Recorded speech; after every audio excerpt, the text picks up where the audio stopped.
I'm Peter Breggin, MD, and I am a psychiatrist. And the subject today is the suicidally depressed person. And it is number 5 in my series of simple truths about psychiatry. In some of the earlier presentations, I talked a lot about the problems with using drugs, and I'm going to talk more about that in more detail in later presentations.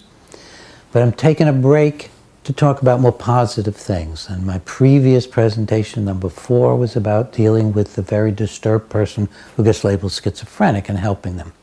And this time, I'm going to talk about another really frightening experience, which is the suicidal patient. And let me say that I've been doing psychotherapy since 1968.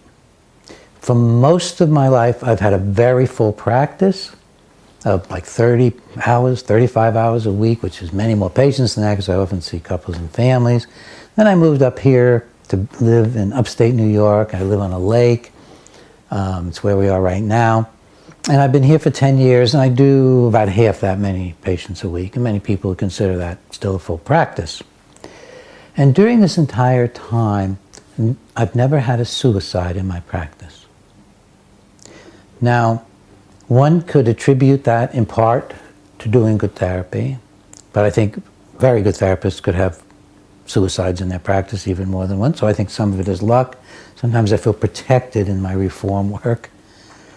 But I think another big reason is that I never give psychiatric drugs to people for their problems.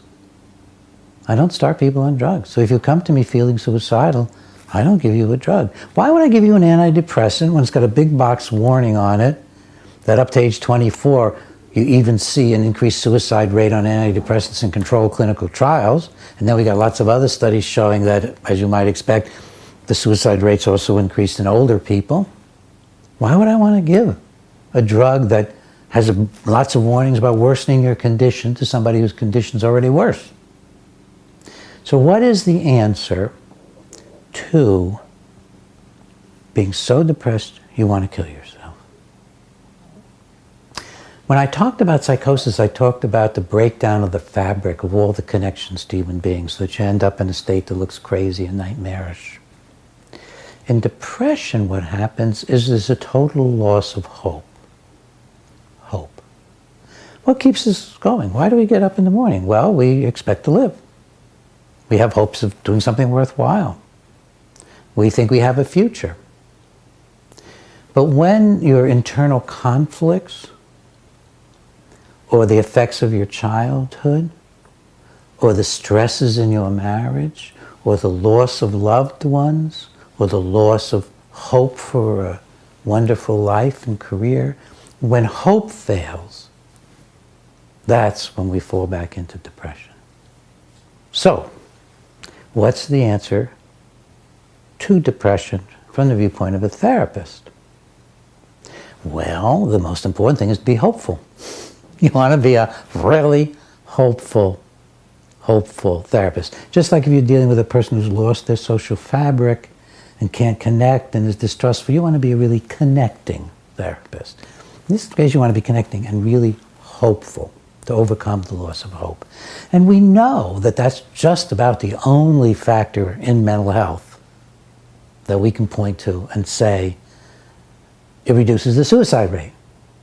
That is rapport. That's the more technical term, but I don't like that at all. I like the straightforward, a hopeful person. Now, if you go to a psychiatrist and you tell him, I feel so horrible, I feel like my body's rotting, I feel like there's something wrong in my brain, it's hopeless, and the psychiatrist says, well, there is something wrong in your brain, you have a biochemical imbalance. Is that hopeful? Does that give you the sense of, I can triumph?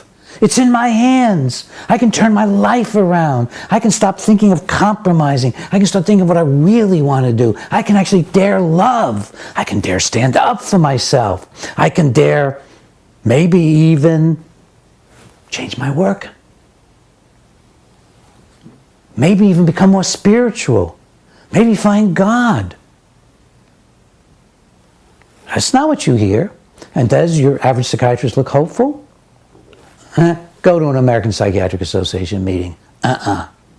Because people who give drugs and diagnose people, they become unhappy people. They're not hopeful people. And can you be hopeful during a 10-minute med check? Of course not. So the most fundamental thing for helping the really depressed and suicidal person is to build a hopeful relationship. You find their strengths, you find their dreams, you help them discover what they really want to do with their lives.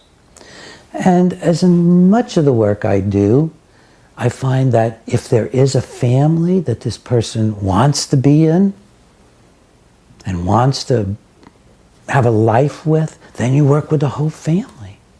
And you help them love. You help them get that love out that's been buried by the anger and the rage and the fighting and the disappointment. You help all the members of the family begin to think not only about themselves but each other, and also better about themselves, about their own qualities to love and to create and to be responsible and to take charge of life. So you can work with the whole family in that regard, or with the couple, with the husband and wife, with the kids coming in once in a while, get a little dose of hopefulness. You can also do the more therapeutic things, because sometimes you'll find the person's been depressed all their lives. It's not some acute situation. Quite often it's all their lives. And then it's easy to explain. If you've been depressed your whole life, we need to go back and see where you lost hope as a child. And you'll be surprised how quickly people can begin to discover where they lost hope, with the alcoholic father, the absent mother, the bullying in school, the feeling humiliated about being gay, whatever it is. It's not hard usually to go back and get some semblance of what was going on. And then you work with that and you explain, well, those terrible lessons of hopelessness and just deciding you weren't going to wish for anything, you weren't going to want anything, and if you did want something, it would be taken away. We can change that now that you're an adult. You can begin to think, whoa, I can only get what I seek. I can only enjoy life if I'm doing things I want and love to do. I have to take charge of all of that. Now, this is pretty simple stuff I'm describing. It's not the whole picture. It's not the whole story. But I do want to let you know that if you're suicidally depressed, it's a good sign. It's a good sign. Why? Because you're full of feeling. The extent to which you hate yourself and you want to die reflects another vision that you must have that's led to your disappointment. I'm more concerned about the person who comes in without feelings. That's another reason why I don't want to give people drugs so they don't have feelings. But the person who is suicidally depressed and really wants to die invariably is a passionate person with a huge capacity for life that's been thwarted and inhibited and distorted by life and by bad decisions and by giving up. So I welcome suicidal thoughts. I don't try to drug them away. I welcome and say, all right, let's look at why you would want to die. What are you missing? What do you imagine you could have? What have you lost? What's going on inside you that's such a conflict that you can't move forward? Welcome your feelings.